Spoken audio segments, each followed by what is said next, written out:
বন্ধুরা, সবার কি অবস্থা? সবাই কেমন আছো? আজকে একটু অন্যরকম করে চিকেনটা রান্না করছি আর এটাই তোমাদের সাথে শেয়ার করছি। এখানে আমি বেশ খানিকটা পেঁয়াজ দিয়ে দিলাম, পেঁয়াজটা একটু ভেজে নিয়েছি। তারপর তেজপাতা দিয়ে দিলাম, 3টা এলাচ ফাটিয়ে দিলাম, দিয়ে খুব ভালো করে আমি এখন পেঁয়াজটাকে ভেজে নিব।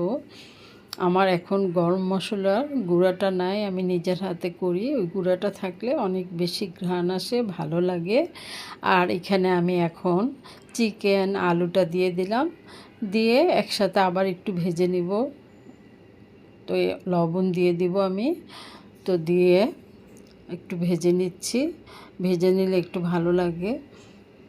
তো এখন আমি দিয়ে দিব লবণ, দিয়ে দিব হলুদের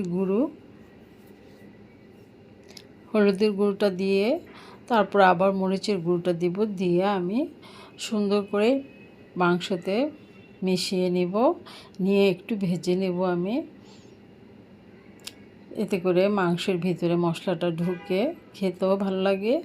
কিছুদিন একটু হালকা ঝোল করে খেয়েছি, আজকে একটু একটু মাখা মাখা করে রান্না করছি। তো ভেজে নিয়েছি আমি চিকেনটা। আসলে কি, মুখে কোনো রুচি নেই, কিছুই খেতে ভালো লাগে না। বাচ্চাদের জন্য চিকেন করতে হয়, আমার তো একদমই ভালো লাগে না খেতে।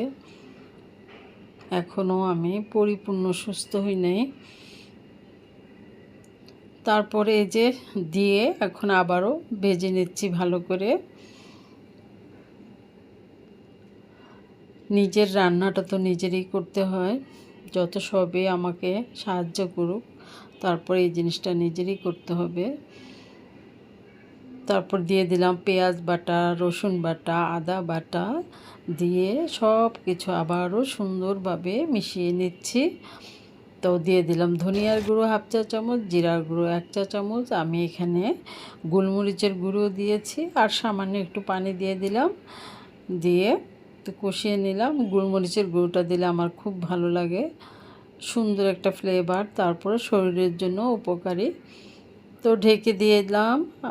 আলুটা আমার সিদ্ধ হয়ে আসছে, দেখতেই পারছো তোমরা। তো এখন আমি আবারও একটু ঢেকে দিলাম। তো ঢাকাটা উঠিয়ে এখন একটু নেড়ে চেড়ে নিচ্ছি। এরকম চিকেন সাদা ভাতের সাথে লেবু দিয়ে, সালাদ দিয়ে অনেক বেশি ভালো লাগে খেতে।